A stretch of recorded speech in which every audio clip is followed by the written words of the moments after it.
আজকে সুহানের রেজাল্ট দিয়েছে আর দেখতে পাচ্ছেন সুহান মাদ্রাসায় পড়ে, সবাই জানেন। তো সুহান একটা ভালো একটা রেজাল্ট করেছে, তো আজকে সুহানের হাতে এটা দিয়ে দিয়েছে। আর সুহান আজকে কি তৃতীয় স্থান অধিকার করেছে, পরীক্ষার রেজাল্ট দিয়ে দিছে।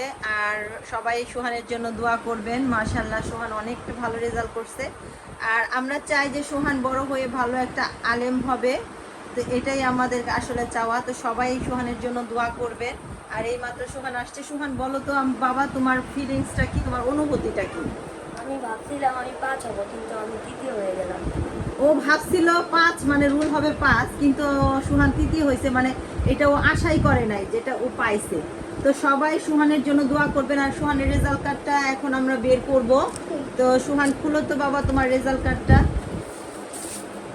আর এই তো দেখতে পাচ্ছেন সুহানের রেজাল্ট। তো সবাই সুহানের জন্য দোয়া করবেন। আর আলহামদুলিল্লাহ সুহান একটা ভালো একটা রেজাল্ট করছে। তো এখানে গ্রেড পাইছে 4.78। সবগুলোতে তো সবাই এ প্লাস। তো সুহানের জন্য অনেক অনেক দোয়া রইলো, সবাই সুহানের জন্য দোয়া করবেন। আর এই ব্লগটা ছিল একটা ছোট একটা মিনি ব্লগ, আর এটা শেয়ার করলাম সুহানের রেজাল্ট উপলক্ষে। আর সুহানের জন্য সবাই বেশি বেশি লাইক কমেন্ট শেয়ার করবেন। আর সবাই সুহানের জন্য দোয়া করবেন। তো ভালো একটা আলেম হতে পারে এবং হাফেজ হতে পারে। তো সুহান এখন কি পড়তেছে? নাজরানা পড়তেছে। তো সুহান নাজরানা শেষ হলেই হাফেজ হবে। তো সবাই সুহানের জন্য দোয়া করবেন। তো সবাই ভালো থাকবেন। আল্লাহ হাফেজ, টাটা, বাই বাই।